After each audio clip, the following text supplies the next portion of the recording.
right, let's slide on to the next one, taking at our new listing volume here across town semis, and this is of course still in York region.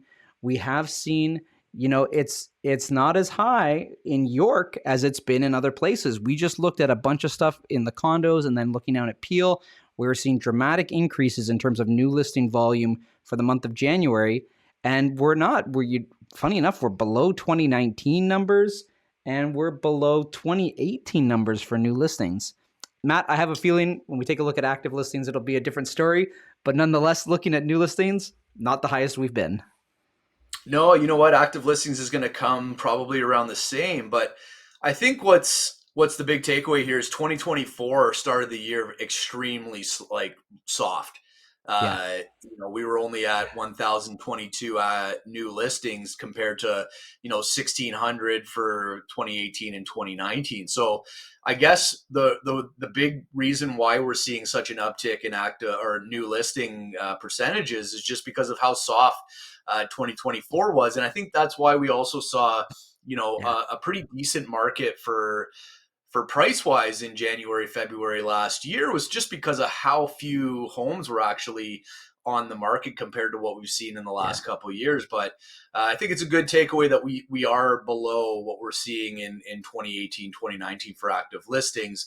But we're probably going to follow that trend line of where those two areas were, because they had rates that we're probably going to see this year in the 2.5 range. So I think as far as new listings, we should see the 2018, 2019 numbers this year. Yeah. And we've talked about this a couple of times now. The people that came into 2025 thinking it was going to be January 2024 all over again, that's why we're seeing that amount of terminateds. And looking at this chart, it shows clearly that 2024 was almost an anomaly in terms of the amount of new listings that were coming out in comparison to even previous years, right? We did see multiple offers in 2024 rolling comfortably through January and February. Even March, it was starting to struggle just a little bit, but that's because there wasn't as much inventory out there as we'd seen in previous years. And this year, again, we're just not starting at that point. So it's important to remember. And then now when we come here to active listings, same thing, 2024, right over here, is lower than some of the previous years that we had seen. And sure enough, here we are again this year, comfortably over that. This is now specifically, again, just a reminder, looking at York, detached semis and towns. Yeah. Matt, I think that it'll be interesting to see if, okay, we're starting a little bit higher. This is true. Are we going to see the run up that we saw through the later half of the spring here? Or kind of as we were talking about there with Stacy, are we going to see maybe a little bit of a rollover because the number of sales is going to uptick? If we have a later push for our sales volume for when buyers are like, all right, I'm feeling good. We've gotten news that came out in March and April about what was going on south of the border. We've now got another rate cut under our belt, likely another one coming in June or July. I'm okay to come into the market now. I'm feeling good. I know you and I have broke down the buyer confidence charts that we've gotten previously. I don't think we have them out here for today, but it'll be interesting to see if that's starting to trend upward come those months. I don't think we're there now. If anything, we've probably seen a continuing decline there. But I think that we could buck this trend just a little bit when we're referring to active listings, because I think hopefully more sales volume should pick up around this time. Yeah, something tells me we're going to hover pretty close to where the 2019 yellow line is. Just because, like 2018 and 2019, we had rates that came off extreme lows, and the market was struggling with those quite a bit, and we can see it in the active listing stats. Yep. We're still going to be above those interest rates that we saw in 2018 and 2019.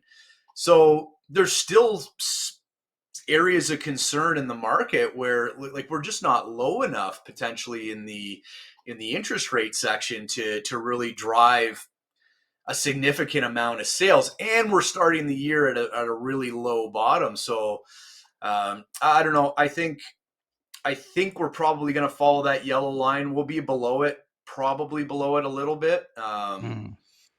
but that's my base case. So we'll see. I like it. I like it. We'll watch and see where we end up, and what kind of impact we have there.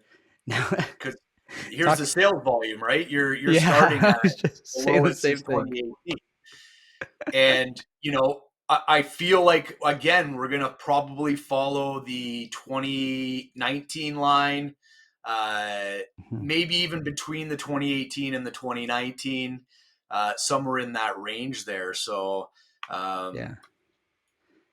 So I'm right there with you. I think that if we can stay closer to that 2019 line in terms of our sales volume, hopefully we're going to see that turnaround. I mean, we're starting around a similar point here.